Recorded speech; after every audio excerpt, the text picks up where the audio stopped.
Tomorrow marks World Contraception Day, and it will fall under an observed theme. It's entitled The Power of Options. It aims to promote awareness about contraception and the overall health of both men and women. According to the WHO, it's the World Health Organization, our country, South Africa, has one of the highest rates of teenage pregnancy globally. We know what an issue this is in our country. The question is contraception one way of getting this under control? Listen to this. Nearly 1 in 4 girls fall pregnant before turning 20. Never mind talking about the horrifying stats of girls under the age of 16 that become mothers. But let's discuss how possibly World Contraception Day can make a difference. Medical lead at Bayer, South Africa, or Southeast Africa. It's Tina Visser making time for us this morning. Tina, hello, good to have you with us. I see you're also going to be in a rainy Johannesburg later today. World Contraception Day, it sounds great. How effective is contraception in South Africa?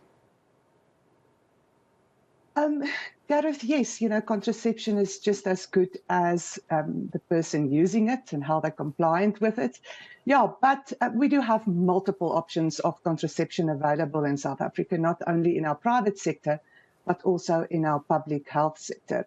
This ranges from your short-acting contraceptions, your long-acting reversible contraception.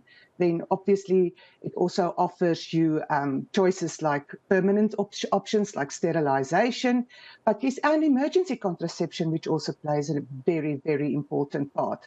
But yeah, we do have a lot of options, but we do need to raise awareness of those options and educate women and men, for that matter, on how to best use it in order to prevent pregnancies. Options, quite right, Tina, are one thing, but as we know from the World Health Organization, it's something they've been talking about for years, is the access to low-cost contraception in our country, especially when it comes to many of the girls who are falling pregnant in rural areas. Often money is a big issue. Where we stand on low-cost contraception?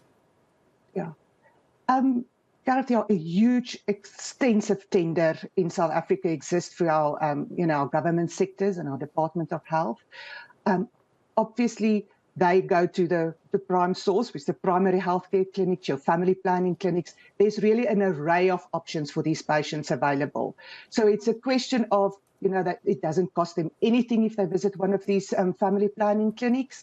And it's about having a discussion with the family planning clinic sister or with an attending doctor on what option would suit the patient best. Because let's face it, it's not just copy-paste. We really need to find out what would be the best option for that particular woman or girl sitting in front of that healthcare professional coming to seek an effective contraception. And there's part of the problem as well, isn't it? It's very, very stigmatized, a lot of myth around this. There's often a lot of embarrassment having a young woman, a young man coming in asking for contraceptives, asking about sexual health guidance. There's still a lot of stigma involved in this, and often they're just left alone and they just end up in a situation they shouldn't be in. I mean, how do you imagine we start to have those discussions? Yeah, that's obviously one of the main themes for World Contraception Day, especially each area around the world has got a different focus. In Africa, we're especially going to focus on not stigmatizing it, so that people can create an environment where there's no judgment and that they are not discriminated against. So we really are trying to get to normalize the conversation around contraception and sex, because I think, not all of us were very privileged to have an open conversation with our parents around it. So we all need to kind of normalize the conversation. This is part of being an adult. This is about taking charge of your life. And we really need to normalize the conversation and share information and reputable sources, so that people don't fall into these myths and misconceptions about contraception, kind of force them to really go to their healthcare professionals or social media. We have got brilliant pages, websites. For instance, in South Africa, the World Contraception website is called yourlifenow.co.za. It offers all information, frequently asked questions.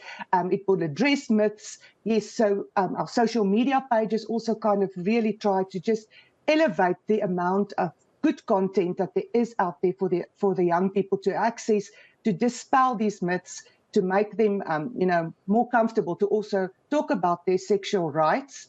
We do know in South Africa, our constitution, kids, or I say kids because it's people over the age of 12, don't need their parents' consent to access contraception. So let's spread the word, let people be comfortable to talk about it, and go to reputable sources to get the right information. And talk to me about Bayer, Southeast Africa at the moment as well. We're hearing it's the catchphrase of the moment is these public-private partnerships. Tina, where does, as I say goodbye to you, last answer if you don't mind, where does Bayer, Southeast Africa come in, and how do you work with governments, or don't you work with governments? Because I imagine there's that bureaucracy, that red tape, and they can make a very simple situation a lot more complicated.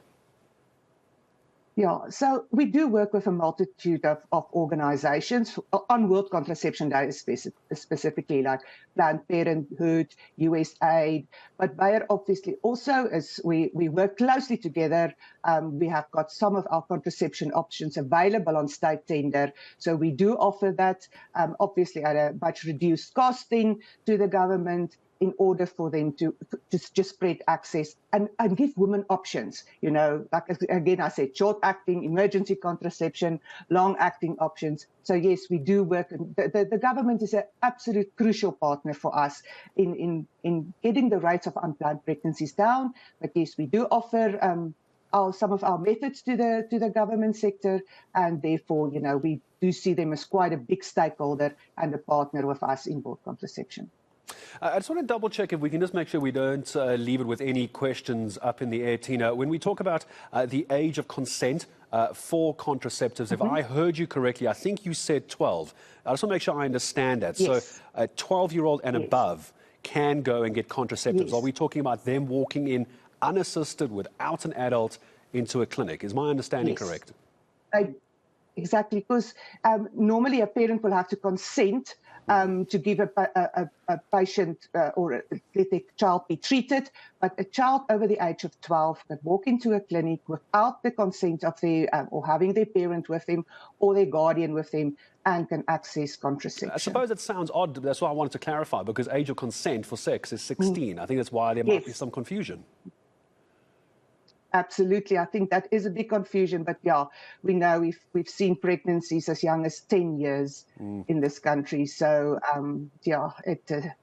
we need to protect our kids. No, we do. And we were talking about underage pregnancies. There's a term for that. It's called statutory rape in our country. Tina Visser, thank you very much, from Bayer, Southeast Africa, joining us this afternoon, because as Tommy was quite rightly prompting me to ask about that 12-year-old age limit for contraception, I was trying to think in my head what the age of consent was for sex. And I know it's young, but I definitely wasn't 12. But contraceptives you can get at 12. And legal age for sex is 16. And you, Gareth, hit the nail on the head. It's statutory rape. Yeah.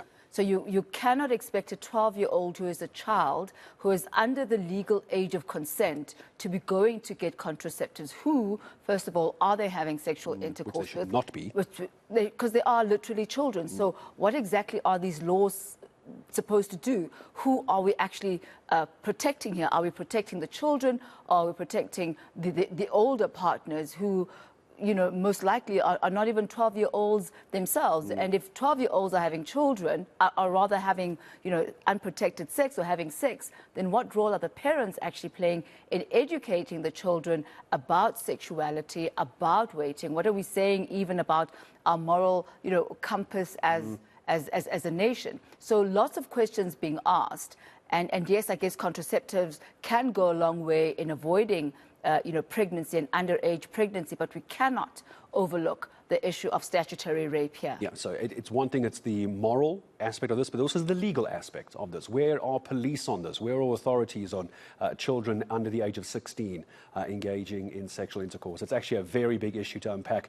I'm glad we had that discussion. I appreciate you actually reminding me of the age of consent. I was trying to work it out in my head, so T bailed me out on that one. I think it is something we're going to pick up on, if not on this show, later in the day, but definitely tomorrow. Good morning. If you just